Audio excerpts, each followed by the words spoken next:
সিস্টেমটা আমরা দেখবো, মানে হচ্ছে দ্রাবিড়িয়ান সিস্টেম, আরেকটা হচ্ছে আরিয়ান রক সিস্টেম। এই দুটোই আমরা একটু দেখবো কোথায় কি রয়েছে, এর যে যুগের যে ডিভিশনস গুলো রয়েছে সেগুলো কি কি, এবং তার অন্তর্গত হচ্ছে যে ল্যান্ডফর্মস গুলো রয়েছে আমাদের ভারতের মধ্যে অবস্থিত, সেই ল্যান্ডফর্মস গুলো কোন কোন জায়গায় রয়েছে, বাকি এই সংক্রান্ত কিছু তথ্য আমরা এখানে একটু ফলো করবো। তো চলো এখানে আসা যাক দ্রাবিড়িয়ান রক সিস্টেম।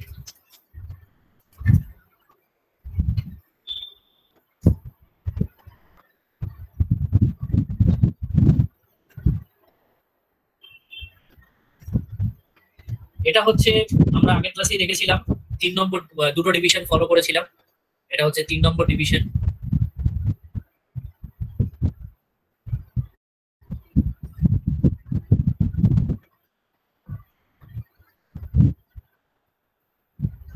আজকের ক্ষেত্রেও তোমাদেরকে একটাই কথা বলে রাখি যে যা কোশ্চেন্স মনে হবে পার্টটা হতে হতে সেগুলোকে তোমরা খাতার মধ্যে কোথাও একটু নোট করে রেখো। ক্লাসের শেষে আমি সেই কোশ্চেন্স গুলো নেব, ডিসকাস করবো ক্লাসের শেষে গিয়ে।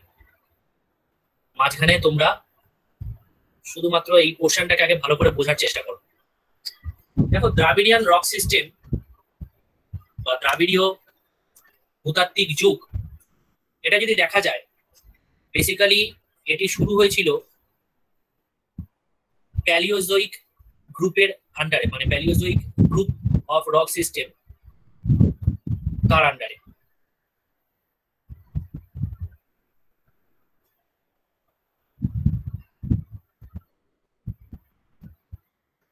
আরেকটা কথা সেটা হচ্ছে যে এর আগে যে পোর্শনটা আমরা দেখেছিলাম Dravidian rock system basically Cambrian to middle Carboniferous era, এর মাঝখানেই সাধারণত টাইম স্কেলটা ধরে যদি দেখি বা সময়কালটা যদি ধরি, তাহলে দ্রাবিড়িয়ানটা ক্যাম্ব্রিয়ান থেকে মিডল কার্বনিফেরাস এই যুগের মধ্যে কিন্তু দ্রাবিড়িয়ান যুগটি ছিল। আর প্যালিওজোইক গ্রুপ হচ্ছে রক সিস্টেমের সাবটাইপস এর মধ্যে পড়ে, সেখানে প্যালিওজোইক, প্রোটেরোজোইক এরকম বিভিন্ন গ্রুপ আছে। এই প্যালিওজোইক গ্রুপের মধ্যে দ্রাবিড়িয়ান রক সিস্টেমটা অবস্থান করছে আর কি, মানে এর মধ্যেই রয়েছে। তো এখানে যেটা বলা হচ্ছে এর আন্ডারে আমরা প্রথমেই দেখে নেবো এর কিছু জেনারেল ফ্যাক্টস, মানে দ্রাবিড়িয়ান রক সিস্টেমের কিছু জেনারেল ফ্যাক্টস দেখবো, তারপর আমরা এর টাইপস গুলোতে যাব। তো দেখো জেনারেল ফ্যাক্টস এর মধ্যে প্রথমেই যেটা বলা হচ্ছে যে these rocks do not occur in the peninsular plateau। এখানে আমরা যেটা দেখতে পাচ্ছি যে আমি এটা শর্টে লিখবো, do not occur in the peninsular plateau। এক্ষেত্রে তোমাদেরকে বলে রাখি এর আগের গুলোয় আমরা যেটা দেখছিলাম, যে দুটো ভূতাত্ত্বিক যুগ আমরা দেখেছি সেই দুটো ভূতাত্ত্বিক যুগে কিন্তু পেনিনসুলার প্লেটো রিজিয়নেরই রক সিস্টেমস গুলো আমরা ফলো করছিলাম, যেখানে আমরা আরাবল্লী থেকে শুরু করে, যেখানে আমরা ভিন্ডিয়া থেকে শুরু করে ছোটনাগপুর প্লেটো বা সাউথের বেশ কিছু প্লেটো রিজিয়নস গুলো পাচ্ছিলাম। কিন্তু দ্রাবিড়িয়ান রক সিস্টেমে এসে আমরা দেখছি বলা হচ্ছে this rock system do not occur in the peninsular Plato as it was above the sea level at that time but and found in continuous sequence in the Himalayas। তো স্বাভাবিকভাবেই যদি আমরা পেনিনসুলার প্লেটো রিজিয়নে এই rock সিস্টেমটা দেখতে না পাই, তাহলে খুব স্বাভাবিকভাবেই এটি দেখতে পাওয়া যাচ্ছে it seen in the Himalayan region. আমরা দেখতে পাচ্ছি যে এই যুগের যে অস্তিত্ব, শিলার যে অবস্থা, সেগুলো আমরা হিমালয়ান রিজিয়ন বা নর্থ ইন্ডিয়ান মাউন্টেন রিজিয়নে পাচ্ছি। এরপরে কি বলছে, most rocks of this system are found in the extra peninsular region. এখানে আমরা যেটা দেখতে পাচ্ছি যে এই রক সিস্টেমটা প্রধানত এক্সট্রা পেনিনসুলার রিজিয়নে দেখতে পাওয়া যাচ্ছে, এক্সট্রা পেনিনসুলার রিজিয়ন।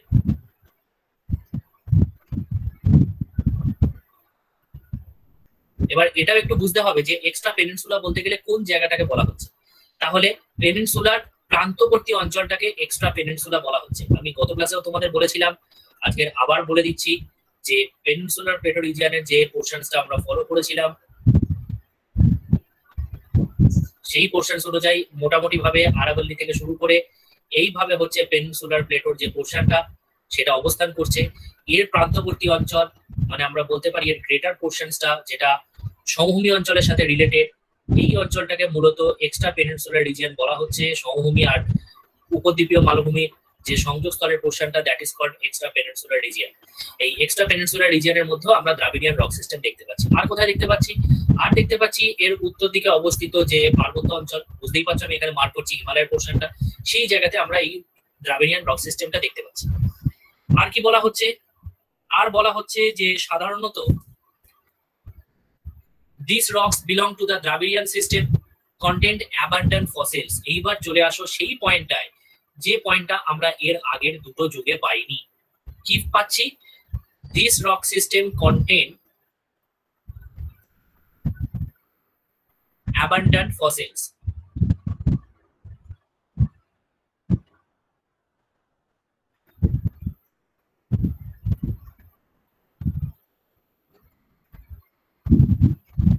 আমরা দেখতে পাচ্ছি যে এই শিলা থেকে, এই ভূতাত্ত্বিক যুগ থেকে জীবাশ্মের অস্তিত্ব, তার মানে যেটা দাঁড়ালো জীবাশ্ম কিন্তু এইবার চলে আসছে। এবং আমরা দেখতে পাচ্ছি যে এই শিলাস্তরে প্রাণের অস্তিত্ব আমরা পেয়ে যাচ্ছি। যেহেতু প্রাণ পেয়ে যাচ্ছি, তাই তো সেহেতু এইখানে আমরা জীবাশ্মের অস্তিত্ব লক্ষ্য করছি দ্রাবিডিয়ান রক সিস্টেমে, যেটা আমরা আগের দুটো রক সিস্টেমে পাচ্ছিলাম না। চলো চলে আসছি আমরা পরের পয়েন্টে। নেক্সট পয়েন্টে বলা হচ্ছে which help the finding the inclusions of the rocks of different periodics like the rocks of Cambrian, Ordovician, Silurian, Devonian and Carboniferous period। এবার যেটা চলে আসছি যে এর যে জেনারেল ফ্যাক্টস সেগুলো তো আমরা দেখলাম এই রক সিস্টেমে। এরপর আমরা যেটা দেখতে পাচ্ছি এই 3 নম্বর যে রক সিস্টেম দ্রাবিডিয়ান, এর টাইপস গুলো আমরা সরাসরি চলে যাব এর টাইপস এর মধ্যে এবং সেখানে দেখে নেব যে দ্রাবিডিয়ান রক সিস্টেমের সাবটাইপস গুলো কতগুলি ভাগে ভাগ করা যায়। সেখানে দেখা যাচ্ছে যে এই রক সিস্টেমকে প্রধানত আমরা ভাগ করতে পারছি 5টা সাবটাইপ, 5খানা সাবটাইপে ডিভাইড করা যাচ্ছে। কি কি একটু দেখে নেওয়া যাক। পয়েন্টস গুলোকে আগে একটু লিখে নিই। Cambrian,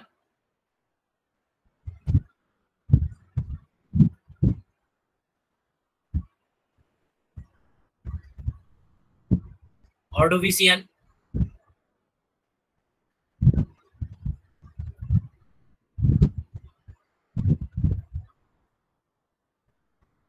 Silurian,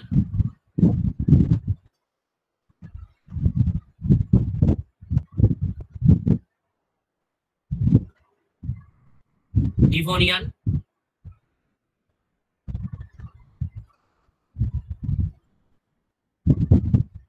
and Carboniferous।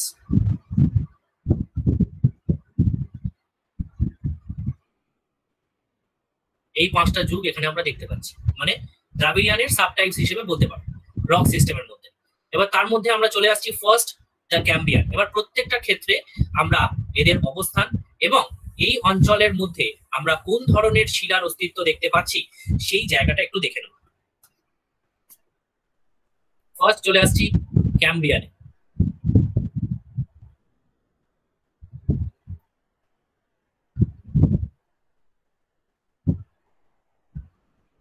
Cambrian সিস্টেমের মধ্যে যদি দেখো তাহলে ক্যাম্ব্রিয়ান সিস্টেমে ফার্স্টেই আমাদের এখানে দেখতে হবে এর লোকেশনটা। যেহেতু আমরা এখানে দেখতে পাচ্ছিলাম যে হিমালয়ের পার্বত্য অঞ্চল, তাই ক্যাম্ব্রিয়ান সিস্টেমের মধ্যে লোকেশনে আমরা যেটা পাচ্ছি সেটা হচ্ছে north west Himalayan region. North west Himalaya. আর কি দেখতে পাচ্ছি এখানে বলা হচ্ছে কি কি ধরনের রক্স এখানে দেখা যাচ্ছে বা মিনারেলস কি কি এখানে দেখা যাচ্ছে। তো ডিপোজিটেড মেটেরিয়াল যদি আমরা দেখি সেখানে বলা হচ্ছে স্লেট, ক্লে, কোয়ার্টজাইট।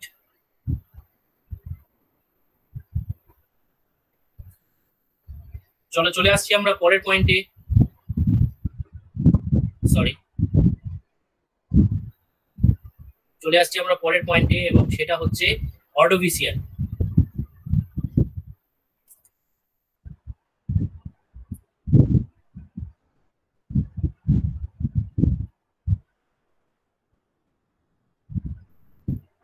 অর্ডোভিসিয়ানের মধ্যেও ঠিক একইভাবে আমরা ফলো করব এখানের লোকেশন।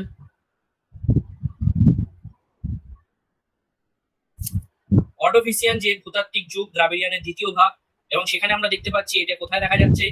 বলা হচ্ছে যে এই যে ভূতাত্ত্বিক যুগটা এটি দেখতে পাওয়া যাচ্ছে lidar valley of Kashmir and the Kumaon region. এখানে বলা হচ্ছে কাশ্মীরের লাইডার বলে একটি উপত্যকা আছে, lidar valley,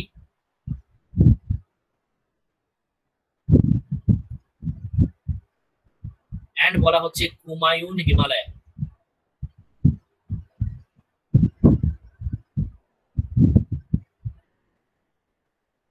Kumaon Himalayan region মানে বুঝতেই পারছো ইউকে বা উত্তরাখণ্ড। তার মানে জম্মু কাশ্মীর থেকে উত্তরাখণ্ড পর্যন্ত এই অঞ্চলটাতে আমরা অর্ডোভিসিয়ান যুগের অস্তিত্ব লক্ষ্য করছি। এর উপরে ওভারল্যাপিংও আছে। এই যে 5টা ভাগ করব, এই 5টা ভাগের মধ্যে ওভারল্যাপিং কিছু রিজিয়নও পেয়ে যাবে।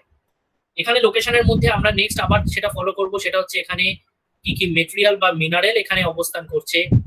তো সেক্ষেত্রে বলা হচ্ছে quartzite, sandstone, limestone. Quartzite, sandstone and limestone।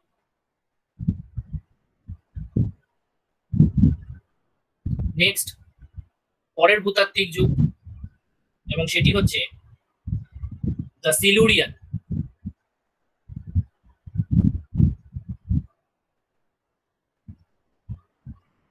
The Silurian rock system, এই ভূতাত্ত্বিক যুগেও আমরা লোকেশন দেখব এবং সেখানে সিলুরিয়ানের ক্ষেত্রে লোকেশনে বলা হচ্ছে হিমাচল প্রদেশের কিছুটা এরিয়া পড়বে, যেখানে বলা হচ্ছে in the Spiti valley the Silurian rocks are in continuation with the Ordovician rocks. এছাড়াও বলা হচ্ছে the Lahaul and Kullu valleys of Himachal Pradesh are also have some Silurian deposits. আমরা এখানে লোকেশনটাকে যদি ঠিকঠাক মতো ফলো করি তাহলে সিলুরিয়ান ডিপোজিটস মেনলি দেখতে পাওয়া যাচ্ছে কোথায়, সেক্ষেত্রে বলা হচ্ছে কিন্তু এর একদম পারফেক্ট এরিয়া হচ্ছে স্পিতি ভ্যালি। আমরা জানি হিমাচল প্রদেশের স্পিতি রিভার ভ্যালি যে রিজিয়নটা আছে সেখানে আছে লাহুল স্পিতি ডিস্ট্রিক্ট। তো সেই লাহুল স্পিতি ডিস্ট্রিক্টে স্পিতি ভ্যালি যেখানে রয়েছে সেই স্পিতি ভ্যালি রিজিয়নটা হচ্ছে স্পেশালি সিলুরিয়ান যুগের মধ্যে পড়ছে। এছাড়াও দেখা যাচ্ছে স্পিতি ছাড়া লাহাউল, এটাকে লাহাউল বা লাহুল দুটোই বলা চলে, লাহাউল বা লাহুল ভ্যালি, এছাড়া কুলু ভ্যালিতেও আমরা এইরকম ধরনের অস্তিত্ব দেখতে পাচ্ছি। তার মানে লোকেশন ওয়াইজ আমরা দেখতে পাচ্ছি হিমাচল প্রদেশের এই 3টে ভ্যালি রিজিয়ন যেখানে আমরা সিলুরিয়ান রক সিস্টেম দেখতে পাচ্ছি। এছাড়া যদি বলা হয় সেখানে বলা হচ্ছে যে কুমায়ুন হিমালয়া, মানে আমি একটু আগেই বলেছিলাম তোমাদেরকে যে কিছু কিছু ক্ষেত্রে ওভারল্যাপিং রক সিস্টেমও পাবে, সেই জন্য কুমায়ুন হিমালয়া অফ উত্তরাখণ্ড যেটা আমরা আগেরটার ক্ষেত্রেও পেয়েছিলাম, উত্তরাখণ্ডের কুমায়ুন হিমালয়াতেও আমরা এই সিলুরিয়ান রক সিস্টেমের অস্তিত্ব দেখতে পাচ্ছি। এছাড়া যদি আমরা চলে যাই এর মেটেরিয়াল বা মিনারেলের ক্ষেত্রে, ডিপোজিটেড মেটেরিয়ালস, তো সেখানে বলা হচ্ছে যে সিলুরিয়ান যুগে আমরা লাইমস্টোন আর শেল এই দুই ধরনের অস্তিত্ব দেখতে পাচ্ছি খনিজের। লাইমস্টোন অ্যান্ড শেল, খনিজ বরাবর শিলা, লাইমস্টোন অ্যান্ড শেল এই দুই ধরনের শিলার অস্তিত্ব আমরা এই চত্বরে দেখতে পাচ্ছি। চলে আসছি আমরা পরেরটা, ভূতাত্ত্বিক যুগের 3 নম্বর ভাগের 4 নম্বর সাবটাইপস, সেটা ছিল ডিভোনিয়ান রকস। দা ডিভোনিয়ান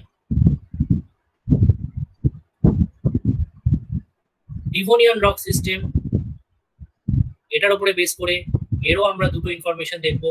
এর লোকেশন, এর মেটেরিয়ালটা খুব সুন্দর, এই একটা বিশেষ ধরনের মিনারেল এখানে পাওয়া যায় যেটা আর অন্য কোনো জায়গাতে পাওয়া যায় না, সেটা ডিভোনিয়ান রকের একটা বিশেষ বৈশিষ্ট্য।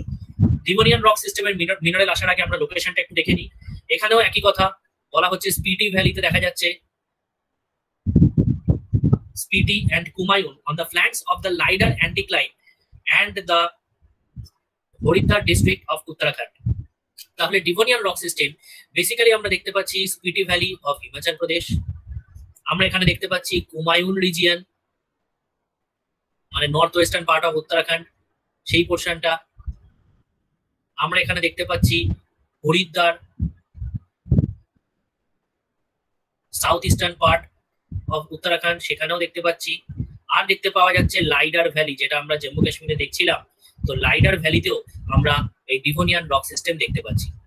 চলে আসছি পরের পয়েন্ট এবং সেটা হচ্ছে এখানকার কি মেটেরিয়াল, যেটা বলছিলাম যে এখানে এক বিশেষ ধরনের শিলা পাওয়া যায় যেটা এই ভূতাত্ত্বিক যুগকে আলাদা করে চিহ্নিত করতে সাহায্য করে এবং সেটি হচ্ছে কোয়ার্টজাইটের একটা বিশেষ রূপ যাকে বলা হয় মুথ quartzite.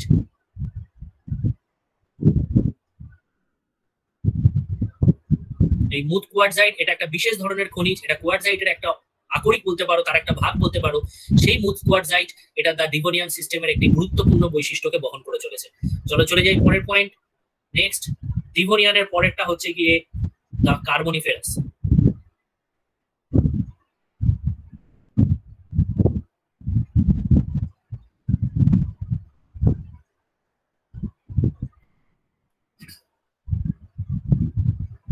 The Carboniferous rock system, এটার ক্ষেত্রে আমরা একটু দেখবো, এর পয়েন্ট একটু অন্যরকম হবে। এখানে আমরা প্রথমে যেটা দেখে নেবো যে কার্বনিফেরাস রক সিস্টেমের লোকেশনটা কোথায়, আগে সেটা দেখে নিই। কার্বনিফেরাসের ক্ষেত্রে বলা হচ্ছে Mount Everest is composed of upper Carboniferous limestone. তাহলে এখানে আমরা দেখতে পাচ্ছি, যদিও বা এটা ভারতের মধ্যে নয়, নেপালে রয়েছে, তো মাউন্ট এভারেস্টের ক্ষেত্রে আমরা দেখতে পাচ্ছি সেখানে বলা হচ্ছে মাউন্ট এভারেস্ট রিজিয়নে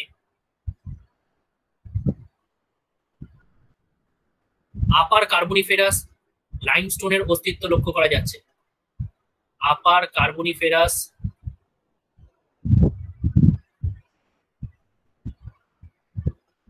লাইমস্টোন এর অস্তিত্ব এখানে লক্ষ্য করা যাচ্ছে। এছাড়া বলা হচ্ছে কি এখানে আমরা কি কি মেটেরিয়াল দেখতে পাচ্ছি, সেই পয়েন্টটা আসার আগে আমি এখানে দেখে নেবো কার্বনিফেরাসের আবার সাব টাইপস আছে, যেটা বলছিলাম এখানে একটা এক্সট্রা পয়েন্ট করবো। কার্বনিফেরাস যুগকে আমরা প্রধানত তিনটি ভাগে ভাগ করতে পারি। তিনটে ভাগ কি কি? একটা হচ্ছে আপার, নেক্সট হচ্ছে মিডিল, লাস্ট হচ্ছে lower. Upper, middle and lower Carboniferous.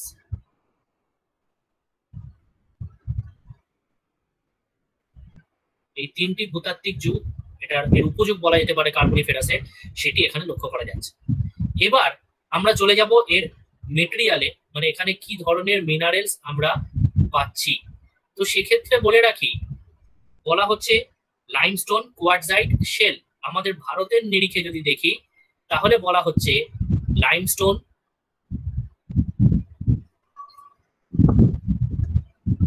Quartzite and shell, এই তিন ধরনের খনিজ আমরা এই কার্বনিফেরাস যুগে, যেটা ভারতের মধ্যে আমরা দেখতে পাচ্ছি। কিন্তু এখানে একটা পয়েন্ট আসবে। কি পয়েন্ট?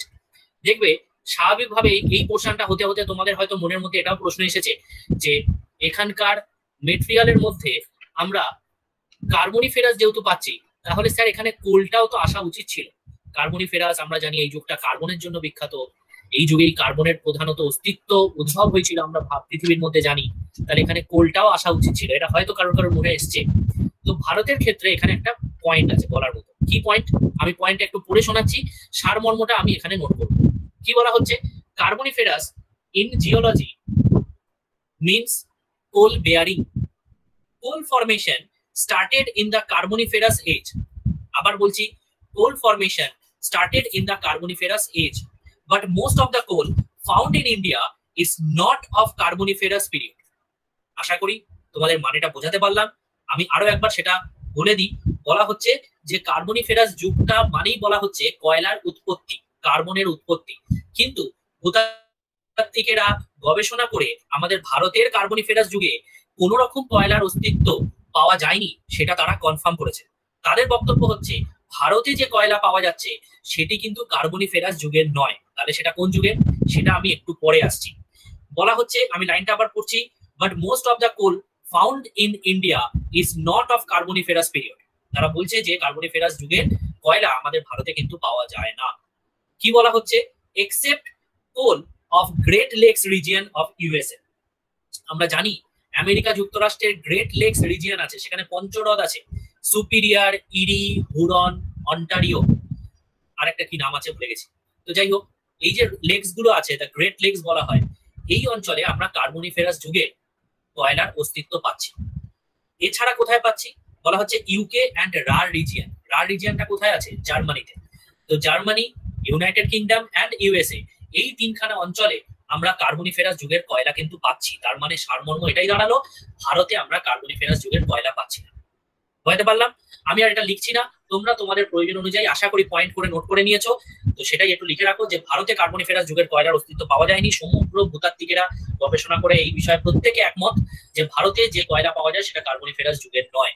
তাহলে প্রশ্ন হচ্ছে সেটি কোন যুগের? কি মনে হয় উত্তর একটু কমেন্ট করে জানাও। স্যার স্যার ওই ইউকে রিজিয়নটা একটু বলবেন। UK, the Great Lakes region of USA, আর রার রিজিয়ন RURH যেটা জার্মানিতে রয়েছে, জার্মানি ওই রুর রিজিয়ন যেটাকে বলা হয়, জার্মানি রুর, দুর্গাপুরকে রুর অফ ইন্ডিয়া বলা হয় না, তো সেই রুর রিজিয়ন। স্যার আর ওই যে হ্রদটা মিস গেছে ওটা স্যার ওই তুলিকা হালদার বলেছে স্যার, মিচিগান। মিচিগান, ঠিক ঠিক, মিচিগান, ঠিক বলেছো। আচ্ছা, তাহলে যে প্রশ্নটা করেছিলাম তোমাদেরকে এক্ষুনি, যে আমাদের ভারতের মধ্যে তাহলে কোন যুগের কয়লা মূলত পাওয়া যায় বলে তোমাদের মনে হয়, একটু অ্যান্সার করো। স্যার গন্ডোয়ানা আর টার্সিয়ারি বলছে।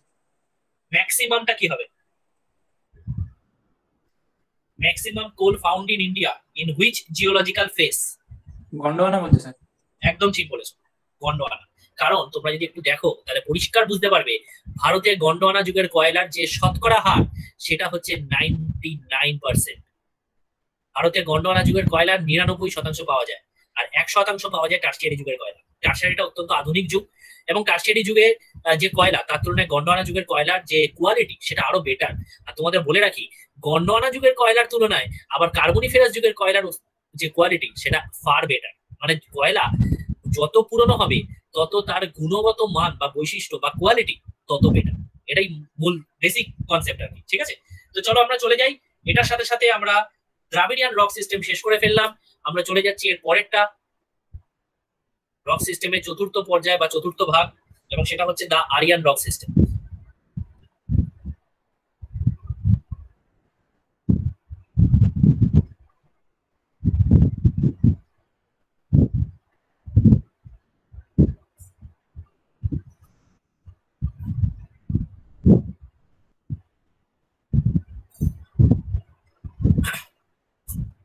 আরিয়ান রক সিস্টেমের উপরে সেখানেও আমরা কিছু ফ্যাক্টস একটু দেখে নেব। বলা হচ্ছে the marine sedimentary rocks belonging to the late Palaeozoic to Tertiary periods are exposed today in the northern part of the Himalaya. এবং northern part of the Himalaya সেটা সেন্ট্রাল হিমালয়া, মানে হচ্ছে নেপাল হিমালয়ের পোর্শনসটাকে বলা হচ্ছে। Axis extending from Kashmir to Sikkim, মানে কাশ্মীর থেকে সিকিম এর পর্যন্ত, যেটা আমরা ওই মিডল হিমালয়ের মধ্যে যে পোর্শনটা পাচ্ছি সেখানে কাশ্মীর থেকে সিকিম পর্যন্ত এই চত্বরটা জুড়ে আমরা আরিয়ান রক সিস্টেম দেখতে পাচ্ছি। আমি যে লাইনটা বললাম সেটাকে একটু নোট করে দিই। বলা হচ্ছে the marine sedimentary rocks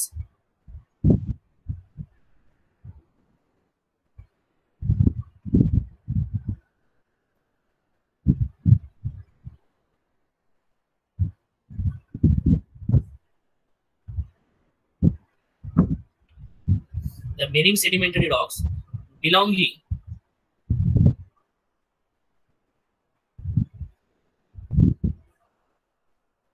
to late Paleozoic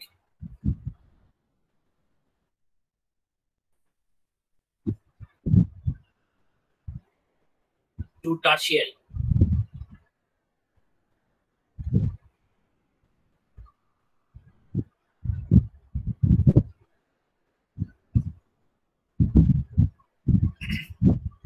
Tertiary periods are exposed today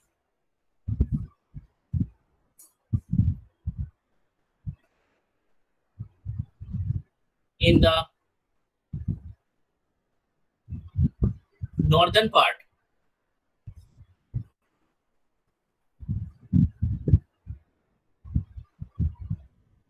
of the Himalaya, এবং সেটা বলা হচ্ছে extending from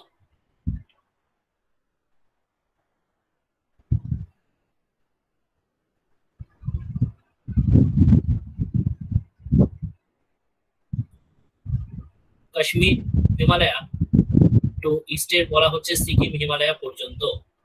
Kashmir to Sikkim এই পোর্শনটা জুড়ে দেখা যাচ্ছে। তার মানে জম্মু কাশ্মীর, উত্তরাখণ্ড, নেপাল, সিকিম এই চত্বরটাতে আমরা আরিয়ান রক সিস্টেমের অস্তিত্বটা পাচ্ছি। এবং সেটা কোন সময় থেকে কোন সময়ের মধ্যে? দেখো, এর আগে আমরা প্যালিওজোইক গ্রুপের আন্ডারে পেয়েছিলাম দ্রাবিড়িয়ান রক সিস্টেম। এখানে বলা হচ্ছে লেট প্যালিওজোইক থেকে টার্সিয়ারি যুগ, এর মধ্যে আমরা যে অস্তিত্বটা পাচ্ছি সেটা আরিয়ান রক সিস্টেমের অন্তর্গত। ওই জন্যই বলছিলাম যে টারশিয়ারি যুগ অনেকটাই আধুনিক যুগের মধ্যে পড়ছে, সেই জন্য টারশিয়ারি যুগের কয়লার যে গুণগত মান সেটা অতটা বেটার